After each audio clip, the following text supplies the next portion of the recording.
Partisi hard disk adalah sebuah metode atau cara untuk membagi hard disk pada komputer yang bertujuan untuk pengelolaan data yang lebih efektif. Pembuatan partisi dilakukan untuk membagi fungsi hard disk atau media penyimpan lainnya seperti SSD ke dalam beberapa bagian dengan tujuan untuk memudahkan komputer maupun pengguna dalam proses pengoperasian sistem. Biasanya, komputer akan secara default membuat partisi C sebagai partisi primary. Pada partisi inilah, aplikasi yang terinstall atau data untuk pengoperasian sistem akan tersimpan, sedangkan untuk drive partisi lain digunakan untuk menyimpan data. Bagaimana melakukan atau membuat partisi hard disk? Simak video berikut ini. Namun sebelum lanjut, jangan lupa untuk klik tombol like bila teman-teman suka video ini dan juga klik tombol subscribe serta aktifkan lonceng notifikasinya agar teman-teman selalu dapat informasi video terbaru dari channel ini. Terima kasih.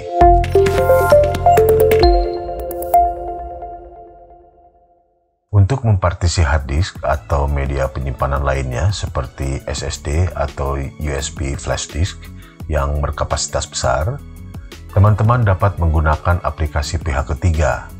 Namun, Windows pun memiliki aplikasi bawaan untuk melakukannya.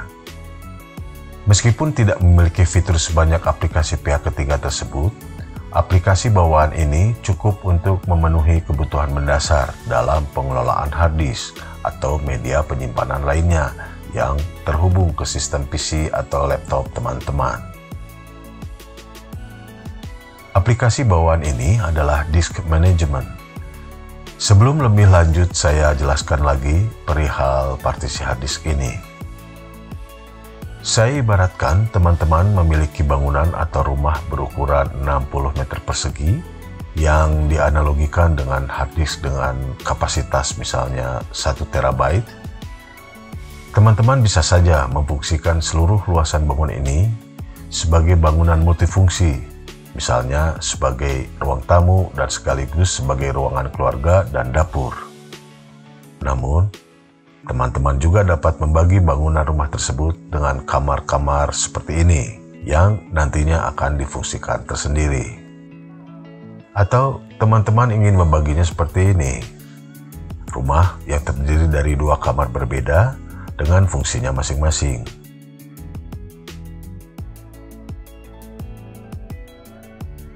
Demikian halnya juga dengan hard disk. Teman-teman dapat membaginya seperti ini. Bagian atau ruangan partisi pertama akan digunakan sebagai tempat operating system dan aplikasi serta bagian lainnya digunakan sebagai tempat penyimpanan data.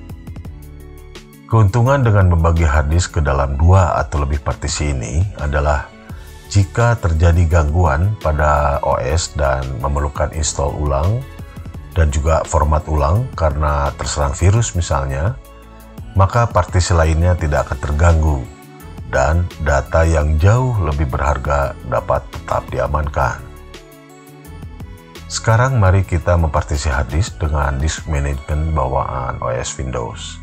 Klik Start menu dan ketik Diskman. Kemudian klik aplikasi ini untuk menjalankannya.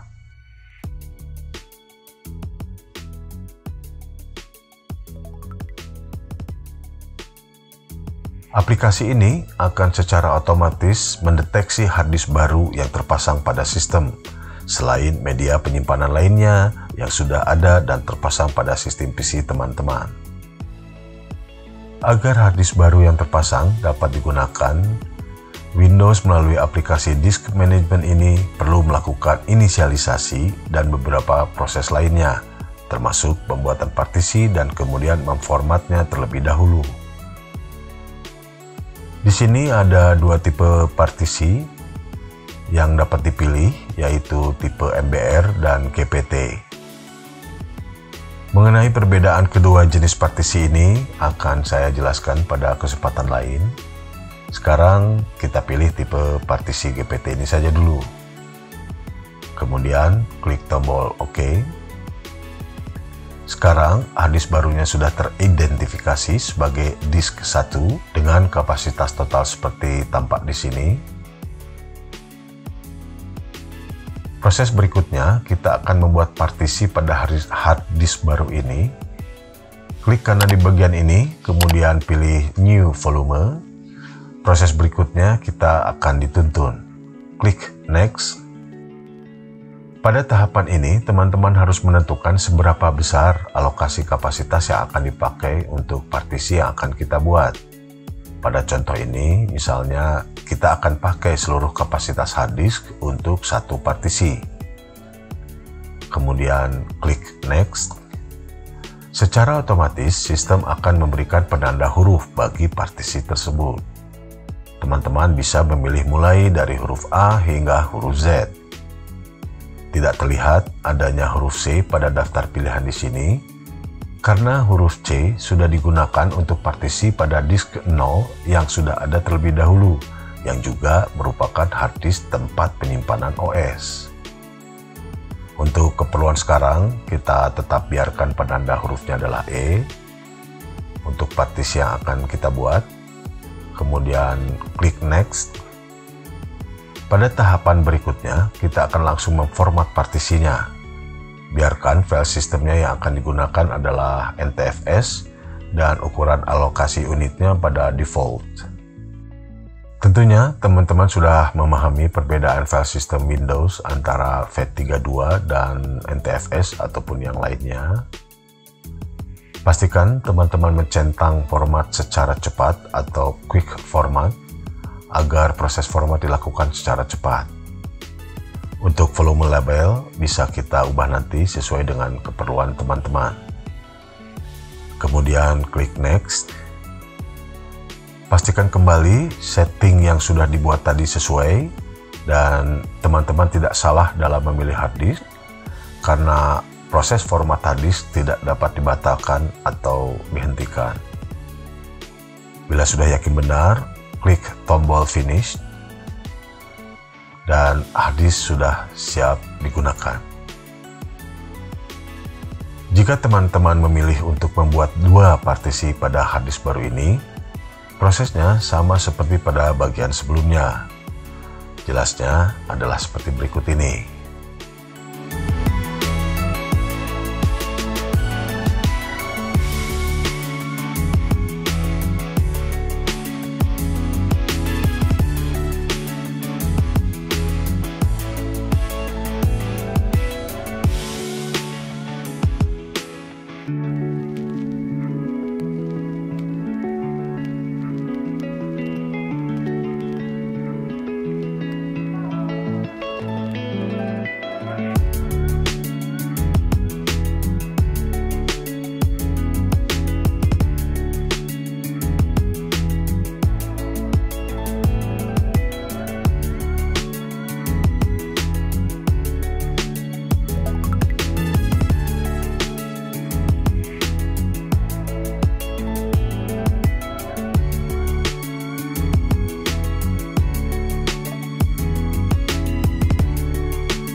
Bagaimana jika teman-teman ingin membuat partisi baru pada harddisk lama yang sudah ada pada sistem PC atau laptop teman-teman? Caranya hampir sama dengan penjelasan sebelumnya. Klik tombol Start, kemudian ketik disk man, dan jalankan aplikasi disk management ini. Pastikan teman-teman tidak salah memilih hard disk atau media penyimpanan lainnya yang akan dibuatkan partisi barunya. Untuk membuat 2 atau lebih partisi baru pada hard disk existing, teman-teman terlebih dahulu harus memperkecil ukuran partisi yang ada sekarang. Dalam contoh kali ini, kita akan membagi ke dalam 2 partisi pada hard disk existing. Klik kanan di bagian ini, kemudian pilih Shrink Volume. Di sini teman-teman akan mendapatkan informasi seberapa besar alokasi atau ukuran maksimal partisi yang dapat dikecilkan, karena pada hard disk ini sudah berisi data. Dalam contoh ini terlihat ukuran maksimal untuk membuat partisi baru nantinya adalah sebesar 1153 MB. Kita buat misalnya partisi barunya sebesar 500 MB. Kemudian klik tombol Shrink. Maka partisi baru sudah dibuat. Dan proses berikutnya adalah memformat partisi tersebut.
Pada hard disk yang sudah lama dipakai, di mana teman-teman sudah sering melakukan penghapusan file atau menuliskan file pada hard disk tersebut, kinerja hard disknya akan semakin berkurang, terutama pada hard disk yang memiliki kecepatan 5400 rpm.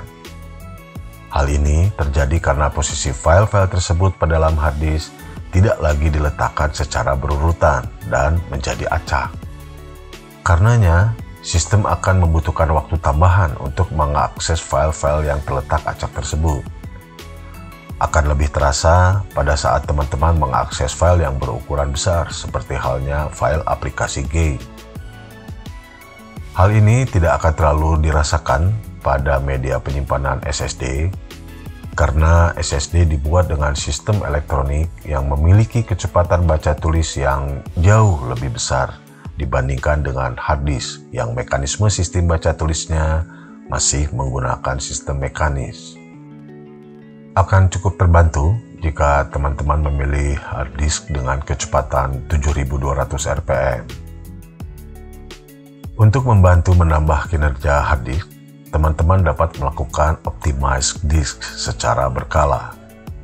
Cara optimize disk adalah seperti ini.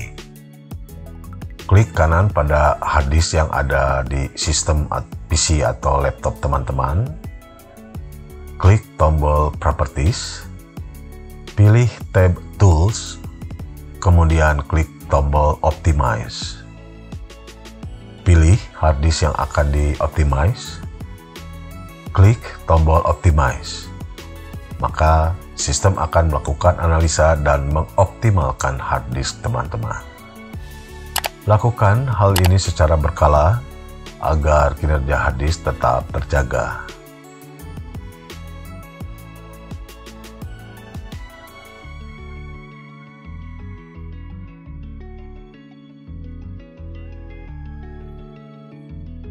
Demikian video saya kali ini. Semoga bermanfaat. Silahkan tuliskan pertanyaan dan komentar teman-teman di kolom komentar di bawah. Klik tombol like bila teman-teman suka video ini, dan juga klik tombol subscribe serta aktifkan lonceng notifikasinya agar teman-teman selalu dapat informasi video terbaru dari channel ini. Terima kasih dan jumpa lagi di video saya yang lain.